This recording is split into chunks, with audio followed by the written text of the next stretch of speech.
嗨，大家好，我是躺平树，今天是2026年6月30号。这一期我們繼續聊聊伊朗，聊聊中東，聊聊波斯局勢。今天是美國和以色列對伊朗進行混合糾治的第123天，也是哈梅內伊得道成仙的第123天，同時也是哈梅內爾末吉塔巴音信全無、人間蒸發的第123天。就在今天，實際上就是美國總統特朗普幾個小時之前，他在社交平台發文，他說伊朗已請求舉行會談，就是伊朗請求美國要在卡塔爾會談，會談將於明天，就6月30號在卡塔爾首都多哈舉行。按照美國媒體此前的報道，美國、伊朗已同意停止互相襲擊。伊朗不是要求所有的過霍爾木茲的海峽的船要服從安排、服從調度，要從伊朗的那條航線過，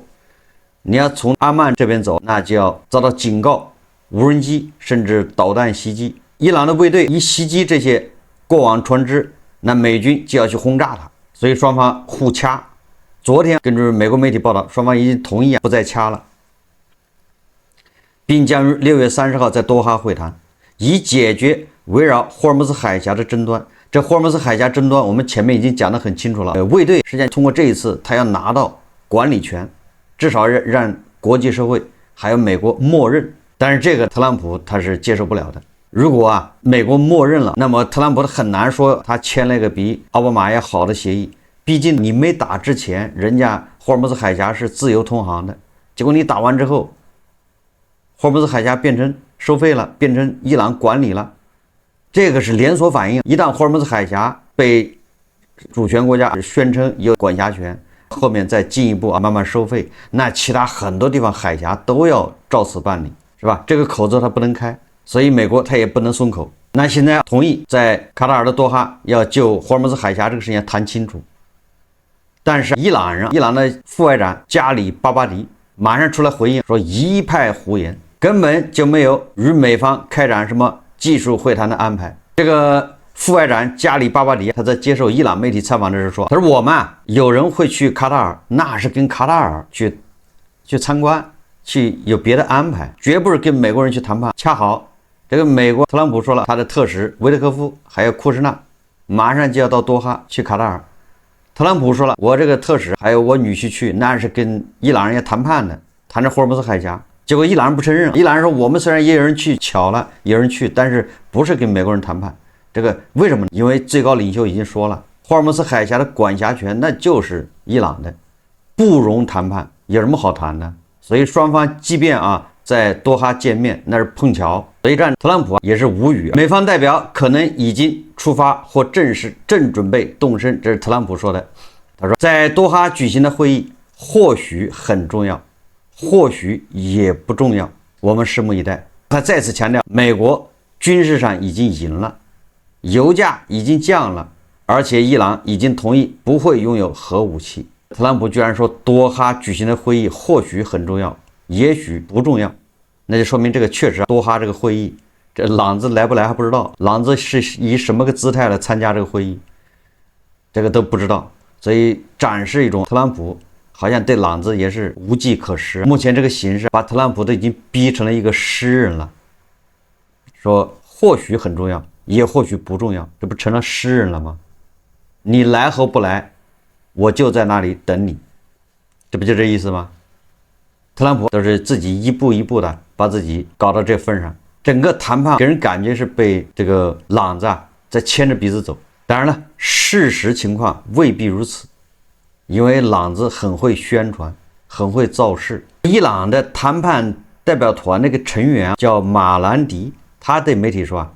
他說不僅不是伊朗請求特朗普，請求美國要談判，恰恰相反，請求來自特朗普政權，但伊朗不會派遣代表團參加此類會晤，連在多哈的這個會晤都八字沒有一撇，就更不要說在瑞士原定的這個技術性談判，那就無從談起了。這60天，這小10天又過去了，啥八字還沒一撇呢。當然了，伊朗人又放風說他們已經拿到錢了。伊朗總統佩泽西奇安確認，伊朗在卡塔爾持有的60億美元資金已獲解凍，並將匯回國內。伊朗中央銀行行長赫马提於6月23日透露，美方將在第一階段解凍總計120億美元的伊朗資產。據伊朗總統新聞處援引佩澤西奇揚的話稱，根據已落實的項目，伊朗在卡塔爾持有的120億美元中，將有60億美元解凍並轉至我國。關於剩餘資產的返回問題，相關工作目前正在推進中。也就是伊朗幹了什麼呢？馬上就要拿到60億美元的解凍資金，當然現在還沒拿到，馬上就要拿到了，說已經解凍，要匯回伊朗。而這個消息還不是一個媒體說的，這個半島電視台報道說，伊朗總統佩澤西奇揚到聖城庫姆訪問時說，伊朗和美國最近達成的協議安排下，這筆120億美元的凍結資產中，首批60億美元將獲並匯回伊朗，當局會繼續努力，爭取取回剩餘被凍結的資產。他也表示，在協議框架下，針對伊朗石油和石化產業的制裁已經解除。佩澤西奇揚也重申，已故最高領袖哈梅內伊曾明確表示，伊朗無意發展核武器，而伊朗至今仍堅持這個立場。他說，伊朗向國際社會保證，核活動將依據國家實際需要展開，並會在政府已宣布的政策框架內進行。我們有理由相信，那伊朗做了什麼，他就要拿到60億美元呢？很有可能伊朗在諒解備忘錄裡面加了這麼一句話，跟核相關的。本來伊朗是死活不願意在諒解備忘錄裡面把核相關的加進去，那現在他加進去了，是不是就得到了60億美元的資金解凍？畢竟現在10來天，伊朗啥也沒幹，伊朗能幹的，無非就是在霍爾木茲海峽那兒挑起事端，這個還能給他60億美金嗎？所以說，給他60億美金，很有可能跟諒解備忘錄裡面加了這麼一句話，承諾着不搞核武器，就這個給他解凍資金。如果沒有其他的原因，僅僅是這個原因，伊朗承諾不搞核武器，特朗普就給他解凍60億，後面還有60億，120億，一共好。那這個就是特朗普這個協議，那比奧巴馬的還差呀。特朗普說這個解凍的資金要用來購買美國的農產品，現在也沒聽說。人家佩澤西奇揚可不是這麼說的，佩澤西奇揚說這個錢要匯回伊朗。而伊朗的媒體也報道說，最新消息，伊朗最高領袖穆吉塔巴·哈梅內伊正親自督促諒解備忘錄的執行，並定期對總統及談判團隊提出批評性意見。據一位消息靈通人士透露，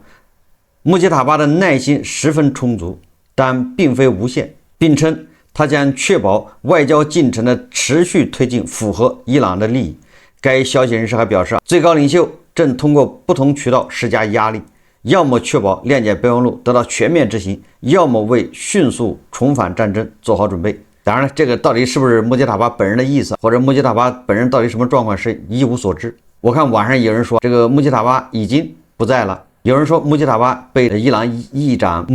被伊朗議會的議長叫卡利巴夫給控制了。理由是什麼？理由也很簡單，說穆吉塔巴好幾次發書面聲明，他下面打印的时候用的軟件和用的微軟 Office 啊什麼版本，還有簽名顯示來自於一台電腦，而那個電腦就是卡利巴夫議長議會辦公室那台電腦。反正有人跟着去分析，得出結論，那穆吉塔巴已經被卡利巴夫控制了，或者穆吉塔巴早就不在了，是卡利巴夫叫挟天子以令諸侯，或者是在那假傳圣旨。当然，这個可能也都比較小，這些都是似是而非。我認為這個穆吉塔還是活着的，他現在在一個山洞裡面，或者在一個什麼地堡裡面，沒有任何現代的辦公用品，什麼電子郵件、手機、信號、網絡都沒有。我懷疑他們對外傳遞信息是口口相傳，要麼手寫，手寫完之後，那你手寫那玩意兒，那你得打印出來，那恐怕就是議長辦公室安排個秘書把它打印出來。但是這個都不重要，總之穆吉塔巴他應該還在，因為畢竟5天以後就是老哈梅內伊要下葬的時候，這下可熱鬧了。伊朗首都德黑蘭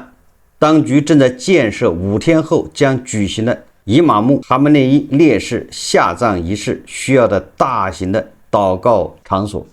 按照伊朗的傳統，恐怕這5天以後舉行的這個儀式恐怕也要不少人，哈梅內伊要帶走不少人。為什麼這麼說？我記得上一次蘇萊曼尼被特朗普斬首以後，那人家美國人是斬首的，就死了蘇萊曼尼。後來伊朗人舉行了這個大型的什麼下葬那個就是安葬儀式，這自己人踩死好幾十，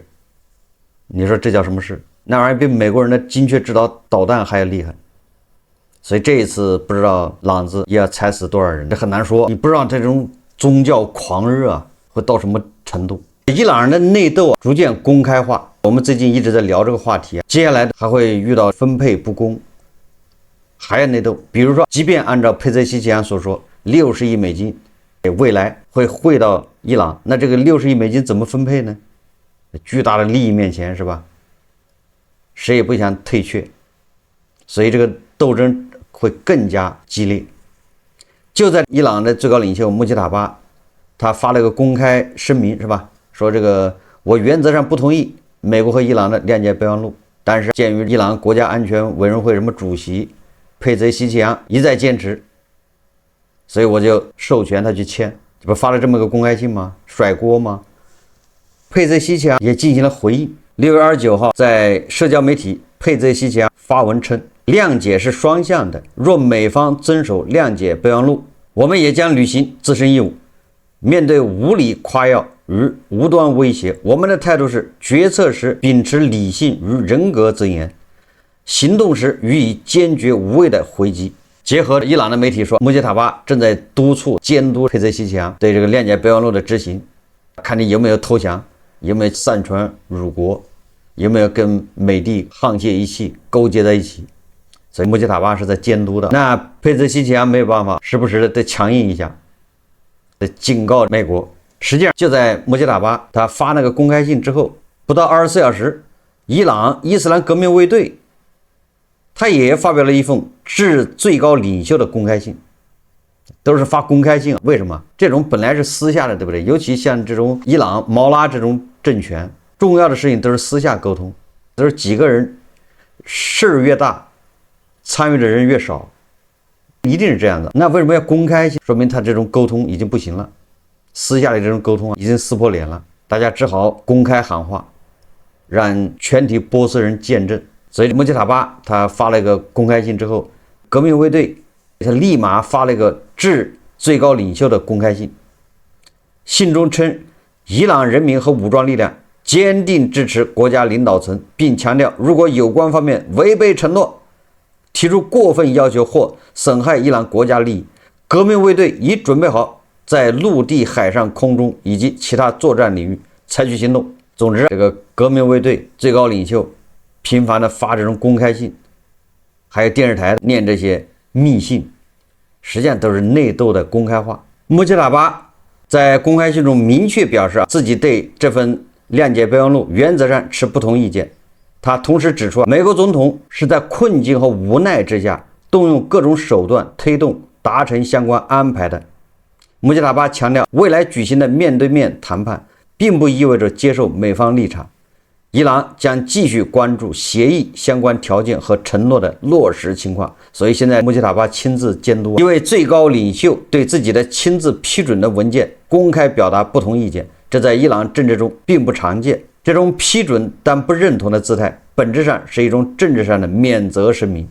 如果備忘錄執行出現問題，責任不在最高領袖，而在向領袖做出承諾的總統。所以我第一時間我就說，這就是甩鍋，把鍋甩給佩澤西奇揚。革命衛隊的公開信呢，進一步豐富了這組信號的層次。從字面上看，這是一封效忠信。革命衛隊稱讚最高領袖的講話，進一步增強了伊朗民眾團結，鼓舞了前線作戰人員維護既有成果的信心。這符合革命衛隊作為一支直接向最高領袖負責的武裝力量一貫定位。但公開信第二層意思同樣清晰。革命衛隊明確表示，如果有關方面違背承諾，提出過分要求或損害伊朗國家利益，已經準備好採取行動。這個話表面上是有關方面指的是美帝特朗普這一小撮的吧，這個還有猶太復國主義、美國霸權主義，那指的是這個。表面上看是這，但實際上聽話要聽音。革命衛隊實際上矛頭是指向國內的這些改革派穿西裝的，也就是說，你如果要跟這個美國人勾勾搭搭，要出賣伊朗利益，我們革命衛隊可不答應，隨時準備用武力解決問題。這就是赤裸裸的恐嚇。這封公開信的微妙之處在於，革命衛隊既沒有質疑備忘錄的本身，也沒有反對最高領袖的決定，但他通過準備行動的表態，為自己保留了對後續談判進程施加影響的通道。比如說襲擊霍爾木茲海峽來往的船只，那這不就是在干擾雙方的談判進程嗎？本來美國和伊朗要在瑞士展開技術性的談判了，要往前推進了。結果現在你看10天過去了，啥也沒有，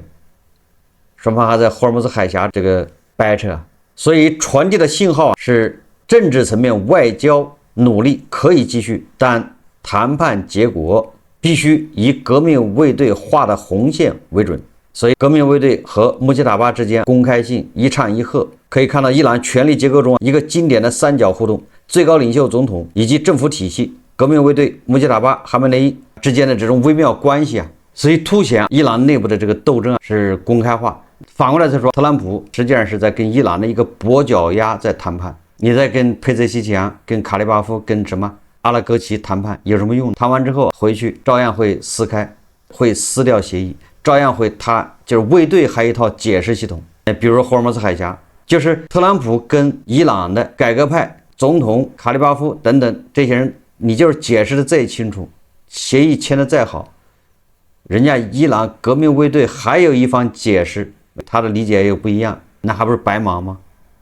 而伊朗的文官系統和伊朗的革命衛隊那個利益天然的還不一樣，甚至有的地方還是矛盾的。我們再看看以色列6月29日，據今日以色列等媒體報道，以色列國防部長卡茨日前在以軍事記者的閉門談話中，全面闡述了以色列在黎巴嫩、伊朗以及巴勒斯坦、加沙地帶等多條戰線的最新戰略。這個國防部長卡茨明確表示，以軍已做好對伊朗採取獨立軍事行動的準備，並重申以軍將在黎巴嫩南部保持長期軍事存在。卡茨透露，以軍已選定伊朗境內的打擊目標，並做好了採取獨立軍事行動的準備，目前正密切關注美國與伊朗的互動進程。他警告稱，若伊朗向以色列發射導彈，以軍將對伊朗實施具有震撼力的回擊，並宣稱以色列明天就可能與伊朗陷入戰爭狀態。但他同時強調，以色列目前不會干擾美國總統特朗普針對伊朗採取的行動。什麼意思呢？卡茨說，以色列隨時會跟伊朗恢復戰爭，也就是會去打擊伊朗。伊朗境內的目標都已經鎖定了，但是他有個前提，第一個，特朗普宣布談判失敗。特朗普這樣一宣布談判失敗，那伊朗馬上就要對以色列馬上對伊朗開戰，這是第一個條件。第二個條件，雖然特朗普沒有宣布談判失敗，還在雙方在僵持，在這樣拉鋸，但是只要伊朗敢朝以色列發射導彈挑釁以色列，那以色列馬上就要恢復對伊朗的戰爭。這就是以色列的態度，就放在這兒。那這個都好辦。那以色列跟伊朗之間，它主要的矛盾是在黎巴嫩真主黨。現在美國出面調停，黎巴嫩政府和以色列已經簽了一個框架協議。它這個框架協議的核心是什麼？核心就是美國政府給一定的錢，這個錢多少不好說，可多可少，資助黎巴嫩的政府，然後由黎巴嫩的政府軍呢出面對這個黎巴嫩真主黨進行繳械，讓黎巴嫩真主黨解散。黎巴嫩真主黨放下武器，繳械解散以後，以軍就撤出黎巴嫩。你看，這就是特朗普搞了半天搞的這麼一個方案。你也不能不說特朗普這個方案這個辦法，但實際上也沒什麼用。辦法是什麼意思呢？也就是說，美國站在了另外一個高度。如果美國支持以色列去打黎巴嫩真主党，那不管怎麼說，那你以色列都是打到別人本土人去了，在國際上壓力比較大，而且以色列他打得比較狠。特朗普都說了，那以軍就見到樓就拆，簡直是個拆遷隊，所有的樓都拆了。他說你不能為了一個樓裡面就2-3個黎巴嫩真主黨，也可能藏在那個樓下面地下室，或者你把那整個樓都拆了，這麼拆下去那了得嗎？就特朗普都覺得有意見，就這麼個事。那麼特朗普這個時候如果再一味的支持以色列，確實國際上這個壓力比較大，尤其現在國際上是白左勢力啊，他是不能接受這個的。所以好了，那特朗普的方案是什麼？把打擊黎巴嫩真主党這個任務，他給交給了黎巴嫩政府軍去了。這是你們內務，這是你們的內政，這是黎巴嫩內部事務。剿匪，你政府軍殺黎巴嫩真主黨，黎巴嫩真主党是非法武裝。你先宣布的，完了之後，然后你去剿滅非法武装，这是你國家內部的事務。那這樣特朗普支持起來，他壓力就小多了。他給黎巴嫩政府什麼人道主義援助啊，什麼技術援助啊，什麼武器援助等等，但那是內政，這總好過支持以色列去直接打擊黎巴嫩境內的黎巴嫩真主黨，是吧？那這樣特朗普的壓力就小多了。這樣就變成黎巴嫩政府軍你去打擊黎巴嫩真主黨。那這個時候黎巴嫩真主黨它背後的主子伊朗，他還不太好插手。如果他插手，那你又是插手別人的內政。這樣在阿拉伯國家，在中東那王爺國裡面，那個情況就變過來了，是吧？大家会譴責伊朗，你是干涉別國內政。但是我說這個方案是好，但是它不解決問題。為什麼？如果黎巴嫩政府軍就那麼容易把真主黨武裝給剿了，那哪至於拖到現在呢？在伊朗的支持下，黎巴嫩真主党在黎巴嫩它已經是尾大不掉，就是除不掉的。你指望着這個黎巴嫩政府軍，恐怕是所托非人。所以以色列他就不放心。特朗普又生一計，他說不行，讓那個朱拉尼去，敘利亞的朱拉尼，給他錢，給他武器，反正他手上有人，讓他去黎巴嫩把那真主党給幹掉。朱拉尼是願意接这活的，這樣你看得到美國的支持，在國際社會上，朱拉尼他就有了活動空間，是吧？他的國際社會的認可度啊等等，也就是朱拉尼是本質上他是願意替特朗普幹這個髒活，但是恐怕黎巴嫩政府，人家也不願意。你畢竟又是敘利亞的你的武裝進入黎巴嫩來打仗，對黎巴嫩政府來說，我前面這個以色列還沒走，又來一個敘利亞朱拉尼，這不就更熱鬧了嗎？打成一鍋粥了嗎？所以說這個黎巴嫩政府恐怕是不太願意。現在關於黎巴嫩真主黨目前就這麼個局面，總體上對伊朗都是不利的，也就是伊朗在國際上活動空間是越来越小。現在存在就是叫煮熟的鴨子嘴硬。特朗普也是因為中期選舉把他整的軟肋被人抓住了，所以有的時候被迫是忍氣吞聲，所以就顯得很被動。最近伊拉克也出現了一些变化，伊拉克新上台的一個總理這個總理實際上是伊拉克什葉派的。這個新總理上台沒多長時間，就在前幾天晚上，就在伊朗的外長阿拉格齊到伊拉克訪問之前，前2天晚上出動軍隊對伊拉克首都巴格達的綠區啊，就是那些一晚上抓了47個官員，就是反腐敗。這47個官員，這個很多都是親伊朗的，跟伊朗有着千絲萬縷關係的。你比如說這個親伊朗什葉派議員叫納西夫也被逮了。這個納西夫好像石油部的副部長，就專門管石油什麼配額分配、利潤分配等等，就幹這個，那就是個肥缺。那為什麼這伊拉克早不抓晚不抓，這個時候抓反腐？實際上大家都知道，以前伊朗被美國制裁的時候，伊朗的石油是怎麼出口？它有很多一部分是伊拉克通過伊拉克洗產地由伊拉克這樣賣出去的。那你想，這個利潤很多利潤就到了伊拉克，而這個叫納西夫這樣的親伊朗派，他肯定是從裡面賺了很多錢，他幫伊朗洗他石油洗產地，然後通過伊拉克出口，這規避美國的制裁。那不管怎麼說，不管他貪污不貪污，反正是伊拉克還是賺了錢。那伊朗人也得到好處，通過伊拉克把油賣出去了。但是現在你看，美国解除制裁，伊朗人自己把油从港口直接就合法化、公開拿出去賣，不需要美国没有制裁了。那這樣伊拉克的這些什麼納西夫這些幫伊朗人洗石油靠賺錢的產業鏈，它實際上就是廢了，沒用了。就是什麼？就是狡兔死，走狗烹。這個時候伊拉克政府好開始清算，你這些人反正也沒用了，對不對？留着你也賺不了什麼錢了。就開始以反腐的名義把這些人都逮起來。這些人因為跟伊朗做生意，那肯定都是親伊朗的。伊拉克要反腐，那你反过來再看，實際上這個就是讓伊拉克跟伊朗之間又在保持距離，伊朗的空間越來越小。伊拉克有什葉派民兵，而這個伊拉克的什葉派民兵它也非常複雜啊，非常多的組織，裡面有很多組織現在已經放下武器，向伊拉克政府軍投降了，要加入政府軍，也就是伊朗人扶持的伊拉克什葉派民兵很多已經瓦解了。接下來也就是说伊拉克的什葉派民兵面臨着何去何從的一個地步，是繼續存在呢？未來以色列肯定不放過，或者其他國家肯定要去打，就像黎巴嫩真主黨，就像這個叫什麼哈馬斯一樣，命運是一樣，能看得到自己下場。作為這個伊朗的白手套，所以他們現在很多人在面臨選擇。伊朗已經打成這樣了，你不要看他嘴上吹，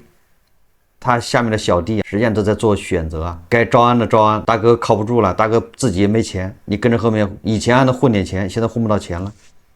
大哥自己被人揍得半死，也幫不上什麼忙。這個有點像俄羅斯，因為俄羅斯跟伊朗打，跟烏克蘭打仗，俄羅斯的光環打沒了，本來是世界第2軍事強國，誰敢惹他，誰打得過他？所以說他沒跟烏克蘭打仗之前呢，誰也不敢惹他，都怕他，所以都跟着他後面混。等到跟烏克蘭一打，打的時間越長，人家越看着越清楚，原來大哥就這樣呢，大哥就這德行是吧？大哥就這點能耐是嗎？所以他後面的小弟都開始樹倒猢猻散，都另攀高枝去了。伊朗也一樣，伊朗沒挨美國和以色列揍的時候，那他也是前面的小弟是吧？相信後面的大哥。現在大哥被打成这樣，前面的小弟那些白手套實際上也在瓦解，都在另謀出路，不是一個道理嗎？好，這個中東的局勢我們密切關注，因為這個事根本沒有結束，消停不了2-3天又得打。歸根結底就是人家衛隊也掌握了特朗普的軟肋。既然你在乎中期選舉，那我就不停的給你找點事幹了。特朗普能忍5天，大概周末一到休息日，再把這個一周積攢的怒火一把發出去，到了周一立馬宣布停火，咱們接着談判。大概就这個玩法，我們密切關注。好，這期節目咱們就聊到這裡，感謝大家收看。如果喜歡我的節目，歡迎訂閱、評論、點讚，謝謝大家。